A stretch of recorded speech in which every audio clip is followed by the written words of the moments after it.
बोले मेहर वाली माता की, प्रभु रामचंद्र महाराज की। हम सबका सौभाग्य है आज विंध्य की धरती पर कई सारी सौगातों का सिलसिला प्रारंभ हुआ और ऐसे में जब हम अपने इस दिन की यात्रा का आखिरी पड़ाव की तरफ बढ़ रहे हैं, ऐसे में विंध्य व्यापार मेले की तरह से इस गौरवशाली स्थान पर ये व्यापार व्यवसाय तमाम प्रकार की अलग अलग गतिविधियों के कारण से जाना जाने वाला सतना सबसे अच्छा पूरे विंध्य के अंदर व्यापार व्यवसाय का केंद्र भी है। मैं बधाई देना चाहता हूं आप सबका, आपका अभिनंदन करता हूं, आपका स्वागत करता हूं। माननीय हमारे यशस्वी प्रभारी मंत्री, वरिष्ठ नेता, हमारी सरकार के माननीय मंत्री श्रीमान कैलाश जी भाई साहब का धन्यवाद देता हूं। उन्होंने उनके समय के बोलने का टाइम भी मुझे दिया है, क्योंकि हमको 5 बजे हर हालत में यहां से वायुयान में बैठना रहेगा, क्योंकि हमारे लिए यहां से बाद में नाइट लैंडिंग की संभावना नहीं है। लेकिन कोई बात नहीं, मैं उनकी तरफ से भी और आपके अध्यक्ष जी और सांसद जी, विधायक जी, महापौर जी, मंत्री जी, जोरदार अभिनंदन करते पूरे मंच का एक बार सामूहिक रूप से समूचे मंच का अभिनंदन। विंध्य व्यापार मेले और चैम्बर ऑफ कॉमर्स द्वारा 1962 में हमारे तो पैदा होने के पहले से यहां व्यापार व्यवसाय की आपने एक अच्छी शुरुआत की। ये बात सही है कि हमारे बीच यशस्वी प्रधानमंत्री श्रीमान नरेंद्र मोदी जी का जोरदार अभिनंदन करें, जिनके नेतृत्व में सच्चे अर्थों में भारतीय प्रतिभाओं का, उनकी योग्यता का, क्षमता का, बुद्धिमत्ता का, व्यापार का, व्यवसाय का, शौर्य का, पराक्रम का, बहादुरी का सभी क्षेत्रों में परचम अगर भारत लहरा रहा है, हमें खुशी है। हमारे यशस्वी प्रधानमंत्री नरेंद्र मोदी जी की सरकार में वो आनंद छा रहा है, उसका एहसास हमको हो रहा है। जब मैं आपसे बात कर रहा हूं, इतनी बड़ी संख्या में आपके अध्यक्ष भी बड़े भोले भाले, सियावर रामचंद्र की, कितना आनंद है आपकी भाषा में भी आपने वो भाव व्यक्त कर दिए। लेकिन ये स्वभाव में नहीं आया कि परमात्मा की दया से पूरा आप जितना प्रकार से ये सारी चीजों का अपना होमवर्क अगली बार आप अच्छे से रख के करना। बहुत सारी चीजें हम आपको दे सकते थे, लेकिन अब आपके खाते में छिपा के जाऊंगा अगली बार के लिए, क्योंकि हमारे अध्यक्ष तो भोले भाले आदमी। आपने कहा, कितनी अच्छी अच्छी बात कर दी। आपने कहा व्यापार आयोग बनाओ। क्या है वो, कौन सा आयोग है? व्यापार समर्थन।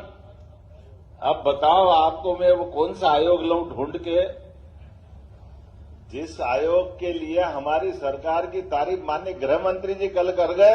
काम करने के आधार पर जोरदार अभिनंदन अमित शाह जी के लिए करो। हम तो पहले दिन से आप ही के काम कर रहे हैं। पूरे प्रदेश के अंदर सभी प्रकार के, एक जरूर आपको जानकारी देना चाहूंगा कि हमारी सरकार ने अपने गठन के साथ ही हमारे सारे माननीय मंत्रीगणों के साथ हमने तय किया कि राज्य के अंदर जितनी जनकल्याणकारी योजना है, वो जनकल्याणकारी योजना सब जारी रहना चाहिए। लेकिन इन योजनाओं के चलते चलते आर्थिक रूप से हमारा राज्य और कैसे समृद्ध हो, इसलिए हमारे एक एक विषय को इस प्रकार से पकड़ा। जैसे चुनाव के बाद सरकार बनी, सरकार बनने के बाद अगली सरकार तक, अर्थात हमारे सरकार के 5 साल के टेन्योर में जो बजट हमारे ईयरली रखते हैं, वो ईयरली बजट को 5 साल में डबल करने का टारगेट किया है। ये राज्य की विकास की अपनी अवधारणा है। इसलिए 3.5 सवा 3 लाख करोड़ का बजट हम अपने 5 साल में 7 लाख के करोड़ के आसपास पहुंचाने वाले हैं। जब मैं 7 लाख कह रहा हूं तो व्यापारी ताली बजा ही सकते हैं एकदम अपने आनंद के साथ। आपसे अच्छा कौन क्या समझेगा। इसलिए एक नहीं, तमाम प्रकार के प्रयास कर रहे हैं कि हर एक कोई यहां राज्य में व्यापार करने वाला, व्यवसाय करने वाला, उद्योग धंधे के अलावा भी कोई आज अपने युवा नौकरी मांगने आए, हम उसको नौकरी भी दे रहे हैं। लेकिन इसके पहले एक और बात भी कह रहे हैं कि आप नौकरी मांगने वाले नहीं, नौकरी देने वाले बनो, ये हमारी सबकी इच्छा है। इस प्रबंधन में हमको लगने की आवश्यकता है, क्योंकि ये बहुत सीधा गणित है। सरकार की सारी नौकरियां मिला लें, 9 करोड़ के राज्य के अंदर सारी सरकारी नौकरी जोड़े तो केवल 10 लाख के अंदर, अब केवल 10 लाख के अंदर नौकरियां अगर होगी तो सारी पोस्ट भी भर देंगे, तो भी एक सीमा है। लेकिन हमने कहा हमारे पास व्यापार व्यवसाय में परमात्मा की दया से माननीय मोदी जी के नेतृत्व में लगातार काम करने की गुंजाइश है। तो इसके बड़े बड़े टारगेट कैसे तय कर लिए आपको बताना चाहेंगे। हमने कहा कि हमारे राज्य के अंदर 32 लाख उदाहरण के लिए किसान हैं जिनको बिजली के कनेक्शन अपने टेम्परेरी और परमानेंट रखना पड़ता है। हमने कहा इनको सबको सोलर पंप देंगे, 32 लाख सोलर पंप हमारे राज्य के अंदर दे करके हमारे राज्य के अंदर के किसानों को बिजली के बिल से छुट्टी कराएंगे। क्योंकि ये बात सही है कि बिजली का बिल आप अंदाज लगा लो, एक बिजली का 5 हार्स पावर का पंप हम जिस किसान को देते हैं, आप तो व्यापार के लोग आप तुरंत समझ लोगे, उसमें केवल किसान से 7,500 रुपया हम लेते हैं और किसान को सब्सिडी कितनी देते हैं 53,000 की। 60,000 में वो पंप पड़ता हम, ऐसे में 53,000 रुपया तो आज दे रहे हैं। आने वाले समय में 53 से 60 होगा, 70 होगा, 1 लाख जाएगा, तो ये कब तक बढ़ता जाएगा। और इसके बलबूते पर राज्य के बजट के ऊपर हमारा लगभग 30,000 करोड़ रुपया सब मिलाकर सब्सिडी का जाता है। हमने इसमें फार्मूला लगाया, एक काम करो किसान को हम सोलर पंप दे दें अपनी तरफ से और केवल 10% उससे लेंगे और 90% पूरा अनुदान दे देंगे। इसका बदला क्या आएगा कि 30,000 करोड़ की सब्सिडी हमको बचेगी। किसान घर में खुद फ्री में बिजली बनाएगा और केवल बिजली नहीं बनाएगा, वो अपने पंप पे भी चलाएगा, घर की भी जला लेगा और मौका पड़ेगा तो आटा चक्की वगैरह छोटा मोटा व्यापार करना चाहे वो भी कर लेगा। तो आम के आम गुठली के दाम हुए कि नहीं हुए, जरा आप आनंद के साथ जरा प्रशंसा तो करो। इस तरह से इतना ही नहीं, सभी क्षेत्रों में जब मैं आपसे बात कर रहा हूं तो आज यहां इस राज्य के अंदर भी हमने तमाम प्रकार के उद्योग व्यापार व्यवसाय युवाओं के लिए रोजगार के जो अवसर चालू किए। आप अपनी कोई बड़ी होटल खोलो, उदाहरण के लिए आप 50 करोड़ की होटल खोलते हो तो 50 करोड़ की होटल में हमारी तरफ से 30% की सब्सिडी आपके लिए भी रहने वाली है कि हमारे लोग काम धंधा करें। ये जो सर्विस सेक्टर है, होटल हो, हॉस्पिटल हो, इसमें बड़े पैमाने पर लोगों को रोजगार मिलता है। ऐसे ही नहीं, अगर आप कोई होटल के अलावा हॉस्पिटल भी खोलोगे, 100 करोड़ का हॉस्पिटल खोलो, 50 करोड़ का हॉस्पिटल खोलो, उस पर भी 30 करोड़ का अनुदान हमारी सरकार के माध्यम से देने वाले हैं। इतना ही नहीं, अगर रोजगार आधारित उद्योग धंधा आप लगाते हो जिसमें लोगों को रोजगार मिलेगा, तो आप 2,000 की 4,000 लेबर की कोई इंडस्ट्री खड़ी करते हो तो प्रति लेबर 5,000 रुपया महीना 10 साल तक सरकार आपको देगी। आप कारखाना चलाओ अपना आसान के साथ, हमारे लोगों को रोजगार दो, बदले में सरकार आपको मदद करेगी। ये एक नहीं, ऐसी इसमें बड़ी सारी इंडस्ट्रियां लगी है, कई सारी इंडस्ट्रियां लगी है, जैसे रेडीमेड गारमेंट्स की है, खिलौने बनाने वाली है, ऐसी बहुत सारी है। लेकिन समय कम पड़ रहा है, इसलिए मैं अपनी बात इतने में आपकी मांग मानते हुए करता हूं। आपने कहा कि हमारे यहाँ मेले के 2 साल में ये स्कूल विभाग में लगाना पड़ता, जगह की कमी पड़ती, तो मैं आपको यहाँ जगह देने की घोषणा करता हूं।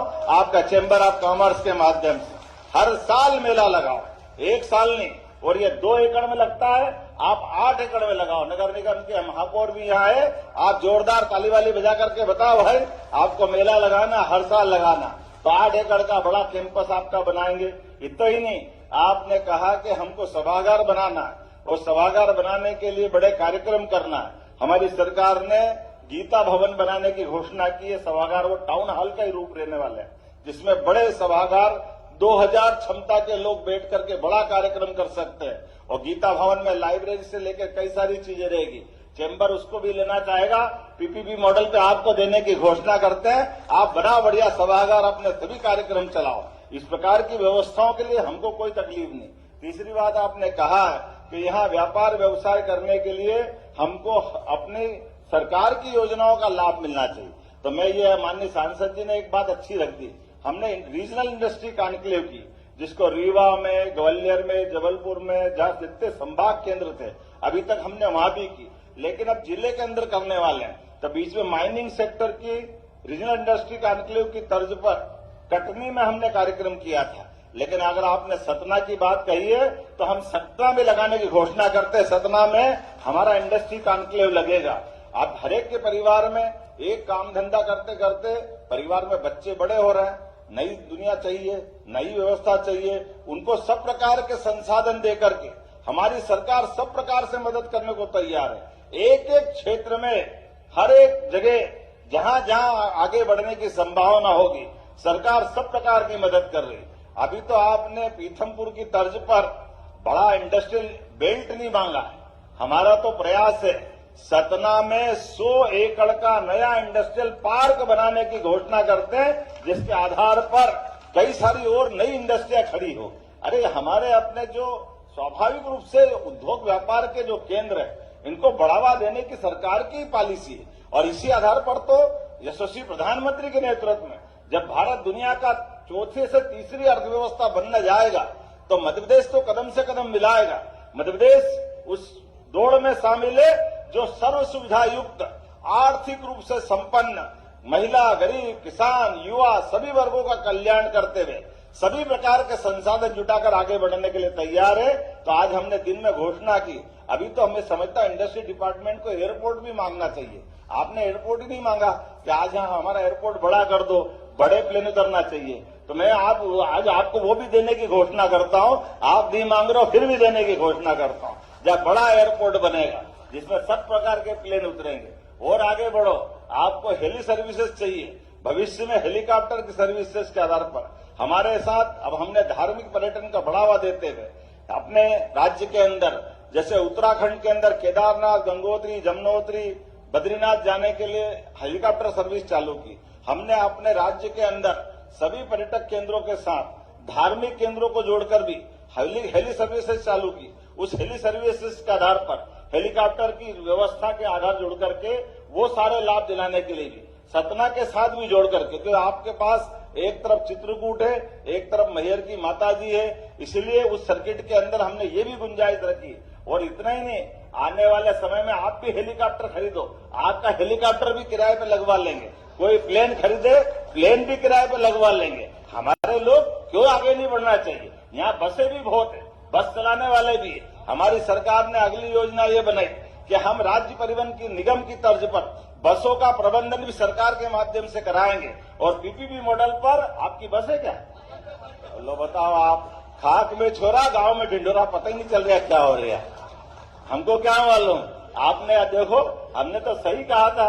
अरे जिस किसी के भी हो, उनकी हो सांसद जी, आपकी हो, आपके भी चलवाएंगे, चिंता मत करो, हमको क्या परेशानी। हमने तो खुला ऑफर दिया, खुला टेंडर दिया कि आप हेलीकॉप्टर हो, हवाई जहाज हो, बस हो, जो वाहन साधन हो, प्रदेश की बेहतरी के लिए, गरीब से गरीब आदमी के लिए इन सब संसाधनों का उपयोग सरकार करना चाहती है। इसलिए एयर एम्बुलेंस की सुविधा भी हम दे रहे हैं। आप बताइए, हॉस्पिटल में कोई बीमार भर्ती है और उठा करके सतना से उसको किसी हालत में दिल्ली बंबई पहुंचाना जिससे वो अच्छा हो सकता है, ऐसे में उसको हेलीकॉप्टर की, एयर एम्बुलेंस की आवश्यकता।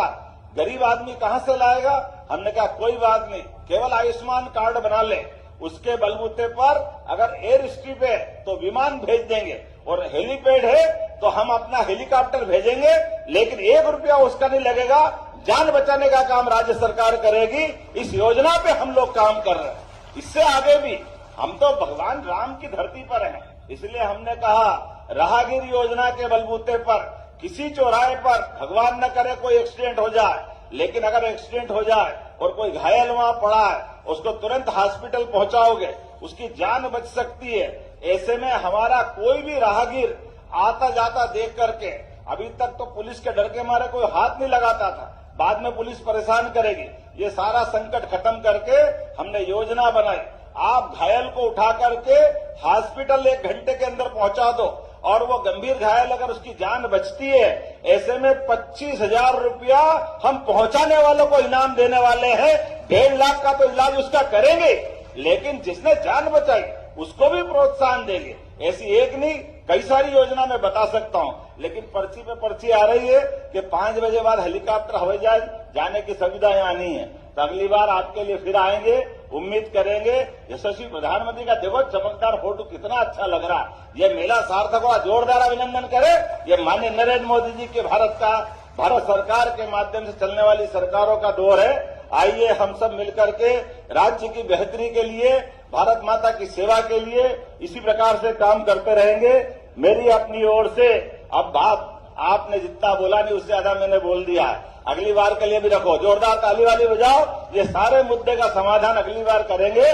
मेरी अपनी ओर से एक बार फिर ये अच्छे व्यापार मेले की बधाई। बोला मेरे साथ, भारत माता की, भारत माता की। बहुत बहुत धन्यवाद। इस स्वर्णिम सौगात के लिए